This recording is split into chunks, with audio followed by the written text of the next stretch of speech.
So KPI metrics-led initiatives always helps you have the cross-functional leaders part of it. Start with a pilot project that targeted a specific product line or customer operations or leader. Is data is more like carrying an umbrella, thinking that it's going to rain, and that gives the confidence. We were using a lot of the digital widgets to nurture the investment journey and user recommendation engine.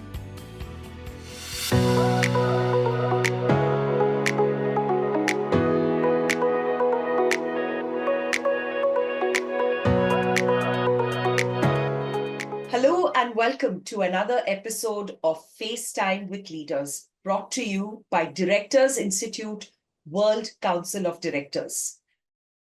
I'm Priya George, and today we are thrilled to have with us a digital pioneer whose career spans over 2 decades of transformative work in digital strategy, AI, and machine learning.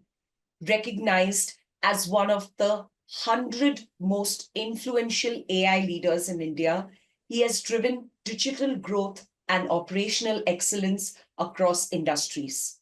Currently serving as the Chief Digital and Technology Officer at StemCyte India, it is my pleasure to introduce Mr. Paul John to the podcast. Mr. John, welcome to FaceTime with Leaders. We are thrilled to have you with us today. Thank you for the warm introduction, Ms. Priya. I'm truly honored to be here today on the FaceTime with Leaders. Collaboration, knowledge sharing is very vital in the digital era that we're living in now. And initiatives like FaceTime with Leaders are essential in today's fast-paced digital age, where leaders like me to share the experience, plus the also interact with a lot of the experts in industry and share the learnings. And I'm a very strong believer in learn and unlearn. And this is one of the platform I believe that I can be an invaluable resource for executives and people like leaders who are aspiring leaders in industry. Thank you for that. Thank you for having me. Absolutely, Mr. John. It is our pleasure to have you here, and we are looking forward to a very insightful and interesting conversation. Sure. So let's dive right in. As a Chief Digital Officer, balancing P&L responsibilities with digital innovation is no small feat. Which brings me to my first question. How do you manage the interplay between creative vision and fiscal accountability, especially when leading initiatives that challenge the limits of traditional digital marketing? Absolutely. It's a great question. Balancing innovation with fiscal responsibility is very critical in digital space. I usually look at a holistic approach that prioritizes accountability across both creative vision as well as the fiscal accountability. There are various key strategies which I have personally implemented, and plus it's well known across industries too. Few to note is number one, while you're approaching any digital transformation, go with a phased approach. Start with a pilot project that targeted a specific product line or customer operations or finance or marketing or service side. The collaboration will lead you to a very clear measure of what KPIs that you're talking about, what metrics that you're looking at, and how do you lead the entire digital journey. And start with a very phased approach of addressing one line of transformation within that, so that you exactly know what to address. And second thing is make sure you have a good understanding with the cross-functional leaders, which is very, very important. And the collaboration will lead you to create problem solving and prioritization of features in agreement with everyone. So this will help you and make sure that you have some budget to start this pilot phase. And third thing, which is very, very important for any leader in today's corporate era, is data-driven decisions. Back every decision that you make using data. Data-driven analytics and AI-led, a lot of this visual analytics will help you and get the data-driven decisions for every initiative that you can highlight. And by demonstrating tangible results, you will definitely have a very secured additional funding for scaling the project in future. So this is one of the reasons you got to have data backed. One of the slang that I always hear from my tenure as an experienced leader is data is more like carrying an umbrella, thinking that it's going to rain, and that gives the confidence that every decision that you go, it actually helps you and make you stronger, like in order to drive the decision Right. across cross-functional It leaders. backs you up. It backs you up. Yeah. And one last to add up is the iterations has to be has to be continuous, and be agile in to make every incremental adjustments based on user feedback or based on performance metrics. And this flexibility helps you stay tuned and with the budget continuously, and make sure the every small outcome will give a confidence to finance to start funding more. And across the cross-functional leaders, it becomes a habit later on. And Right. to help you understand, one of the McKinsey study states that by 2025, smart workflows and seamless interactions among humans and machines is going to be seamless, and it will become standard on your planet, on the corporate balance sheet. So most companies Oh, will use data to optimize nearly every aspect of the work. And that so soon? it is very, very important, we push creative boundaries, and everything has to be justified with the financial accountability. Right. Thank you. Thank you for your responses. I think they were very insightful. Mr. John, your work with Lifecell and Fidelity exemplifies an adeptness in creating a seamless user experience, which you also talked about very briefly in your previous response. What are the core elements you believe make or break a digital user journey? And how do you approach optimizing these elements?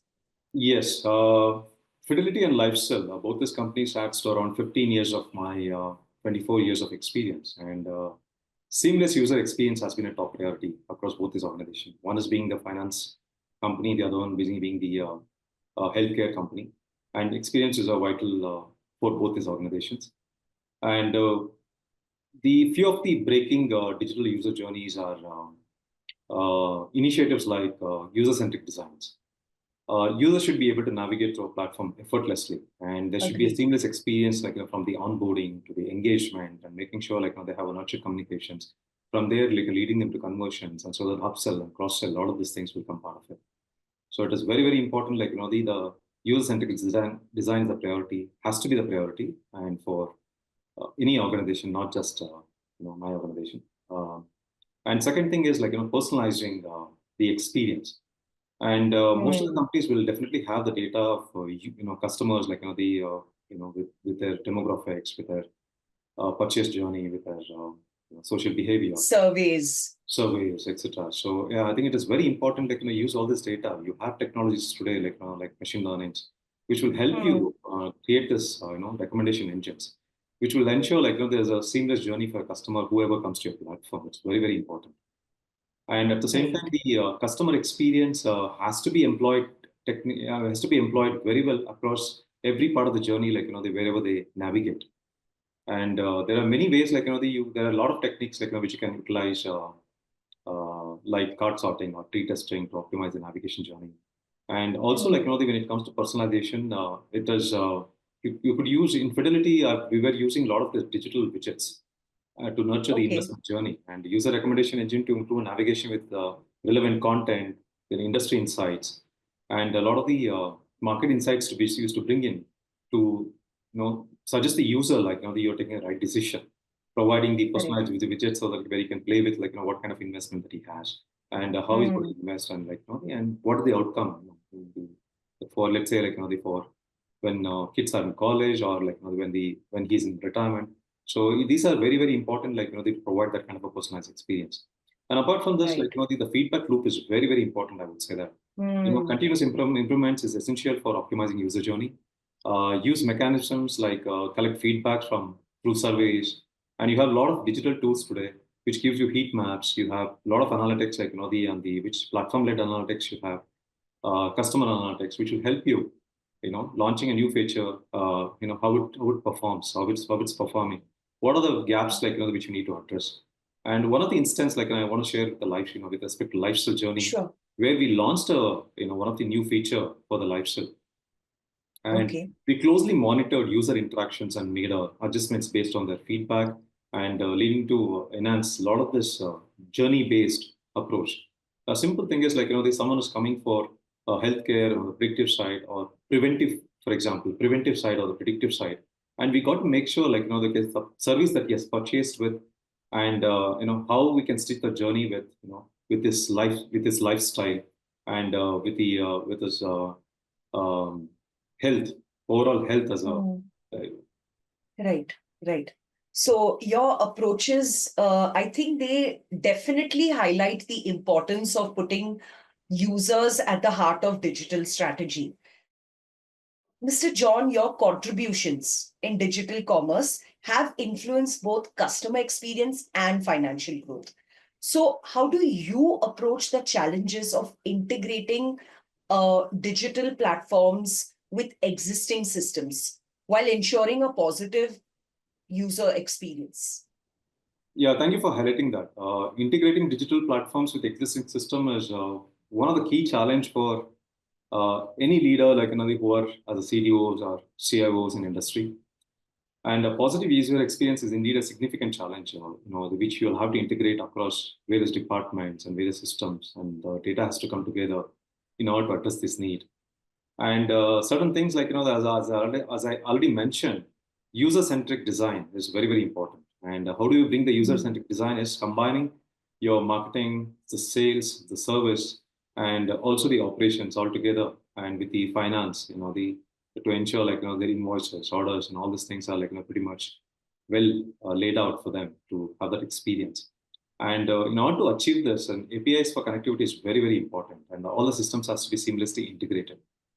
And in today's era, I personally had a journey of utilizing Microsoft Bistock or like a MuleSoft, a lot of this platforms to integrate systems, and including the new and existing legacy systems to integrate together, so that you build that kind of a seamless journey to show show the customer the joy of navigating through the platform. But lot many times your legacy systems are very, very painful, and many bigger organizations are still suffering due to this due to this issue.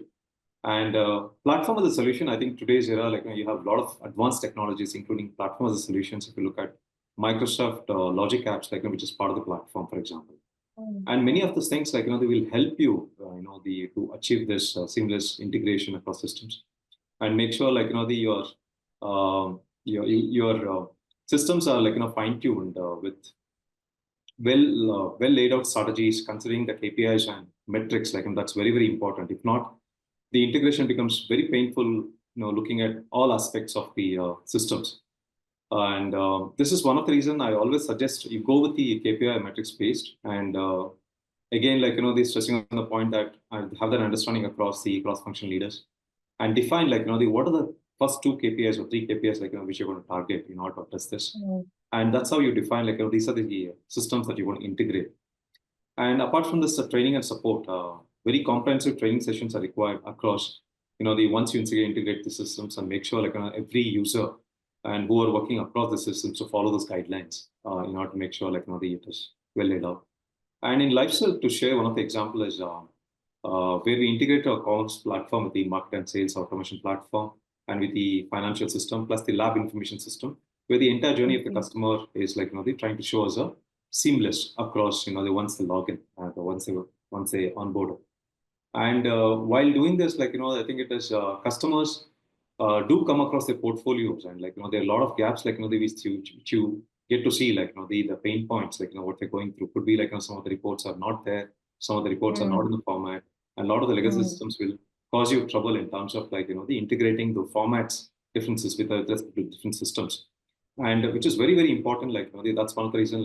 Make sure business process reengineering is one of the core exercise part of this API integrations, and so that whatever system integration that you're handling over, and make sure it is very well understands the process reengineering, so that the future processes are well taken care, and the future expansion of the business also well addressed.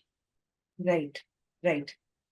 So your response definitely highlights the importance or the strategic balance between innovation and practicality. I think that's what defines true digital transformation. Absolutely. Yes, absolutely. Yeah.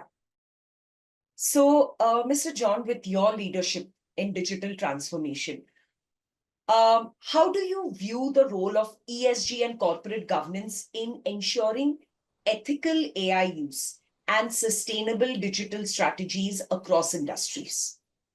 Yes, it's very important. The role of environmental, social, and governance principles in digital transformation is a core aspect. If you ask me, when a lot of illegal hacks are happening around the world.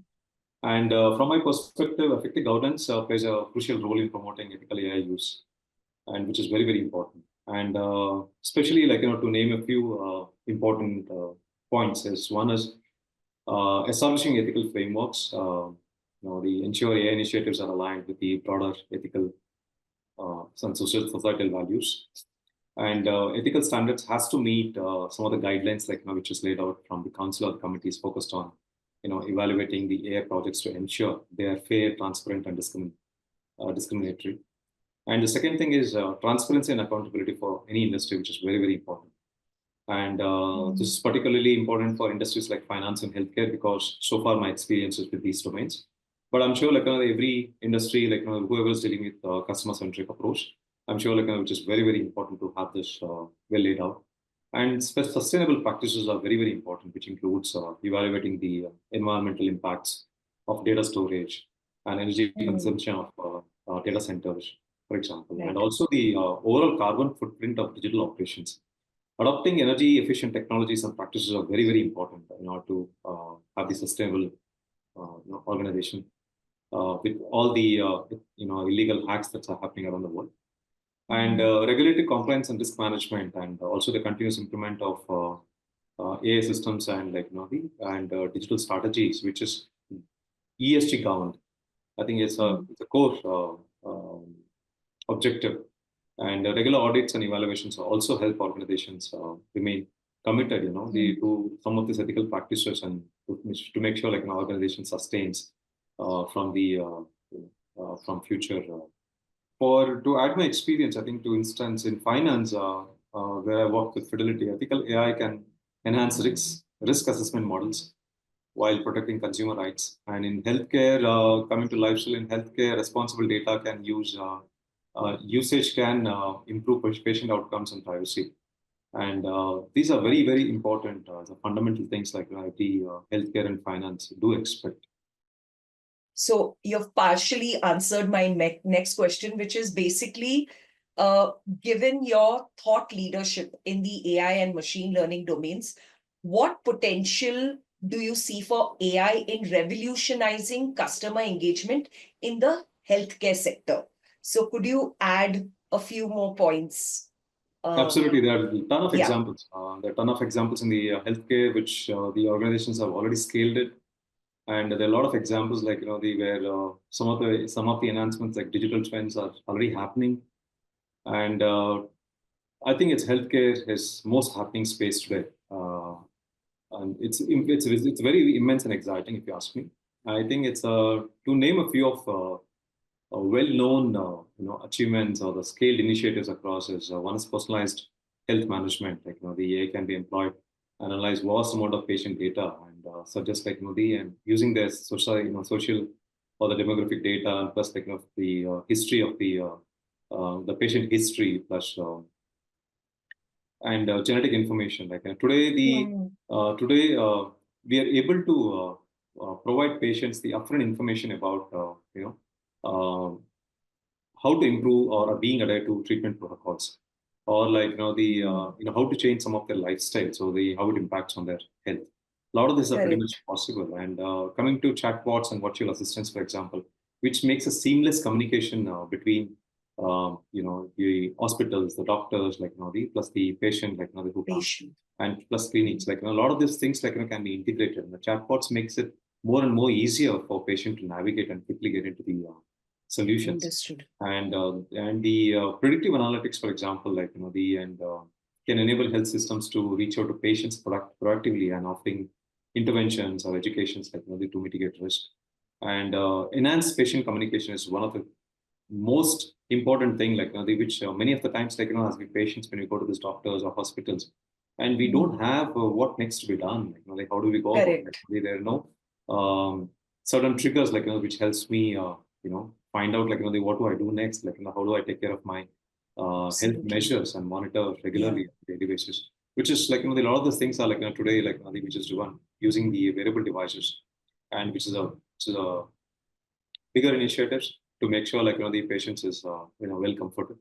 And apart from this, recently I've heard one of the Indian companies also launched a wearable watch for the senior citizens, they wear senior citizens fall in case they due to, due to some movements or whatever, then this Correct. wearable watch will inform the relatives, friends, or family people to know that I think there's some emergency and they need an attention. A lot of these things are pretty much possible, and remote patient monitoring is one of the other things which is happening very well. And enhanced access to information, wherever I go, I change the hospitals, I change the doctors. Do I have a history in place, where I can show it to a doctor? And that is one of the very basic and key important thing everyone wants to have. And there are many ways, I think it's the of course, as an organization, Lifecell, where I worked with for almost 6 years. And a lot of this pain points were addressed to create the seamless experience across. And of course, healthcare is very exciting. And I strongly believe, I think probably next 2 to 3 years, it's going to have a huge impact on the healthcare industry. Correct. And have the digital transformation in this space. Absolutely. And it's really fascinating to see how your expertise in the area is driving innovation that not only improves patient engagement, but also is setting new standards for technology in the sector. And absolutely. as we, yes, as absolutely. we, I think it's one of the, as a chief digital officer, one of your core element is to ensure, as a customer-centric organization, you have to empower your customers towards your products and services. As a healthcare industry, you want to empower your patient, to seek that joy of getting treated or the health attention. I think it is very, very important. And as a digital head, and remember, digital is just an enabler, and to ensure the patient is empowered or the customer is empowered. Absolutely. Because when you're talking about a hospital experience, when it comes to patients, there are so many variables that are unknown, that having some idea of what to do next or how to do it or how to go about it, having your reports in one place, I think it just gives patients a little more they are ensured that, okay, we are going in the right direction. They feel a little more composed and calm. I understand where you're coming from. Yeah, thank you for your response. Yes. As we near the end of our interview, how has your engagement with Directors Institute enriched your strategic vision, and what elements of your experience stand out as particularly transformative? As a leader, I think it is, we always need to know that, every day is a learning. And as I already said, unlearn and learn is one of the fundamental aspects which I always look at. Every day is part of my learning. And having said that, I think it is Directors Institute have been very, very fruitful in understanding governance and strategy and rapidly evolving digital landscape as such. And plus some of the practices which they lay out significantly broadened my understanding of governance, not only governance as well as the meeting with different leaders and industry, and through workshops and discussions led by industry experts, and defining my approach to digital initiatives, number one. Second thing is advanced concepts of data governance and ethical AI, which are critical in today's digital economy. And understanding these principles has further strengthened my commitment to responsible innovation and data stewardship.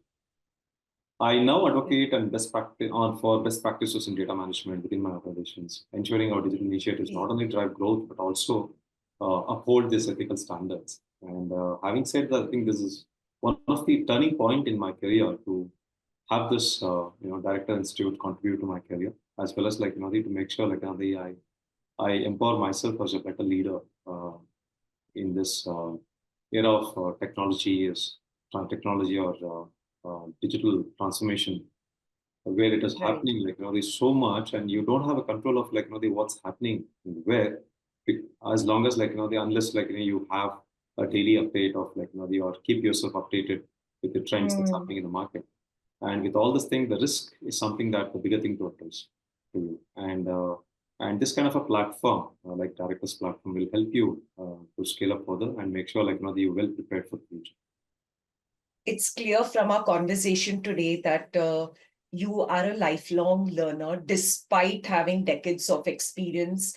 Mr. John, your achievements in digital transformation from personalized customer experiences to groundbreaking AI initiatives are truly remarkable. And thank you for your encouraging words, which motivate all the members at Directors Institute to continue doing what they're doing. Your dedication to pushing boundaries in digital commerce and your success in fostering cohesive multi-channel growth are inspiring for both current and aspiring leaders. Thank you so much for taking the time to share your journey with us today. We at Directors Institute look forward to seeing the impact your work will continue to have on the industry and wish you nothing but continued success. Thank you so much for your kind words. And I think it's been a pleasure sharing my journey with you. And I truly believe that initiatives like FaceTime with Leaders play a crucial role in creating collaborative environments. And it's important, that we learn from each other and collectively push the boundaries of digital transformation in our respective industries. And thank you once again for having me on the podcast. Thank you. Thank you very much. And yes, the feeling is mutual. With that, we wrap up today's episode. We look forward to sharing more inspiring stories and insights from remarkable leaders in our next episode. Until then, thank you. Absolutely. Thank you, sir. And until then, viewers, listeners, keep upskilling and finding the joy in your journey. Take care.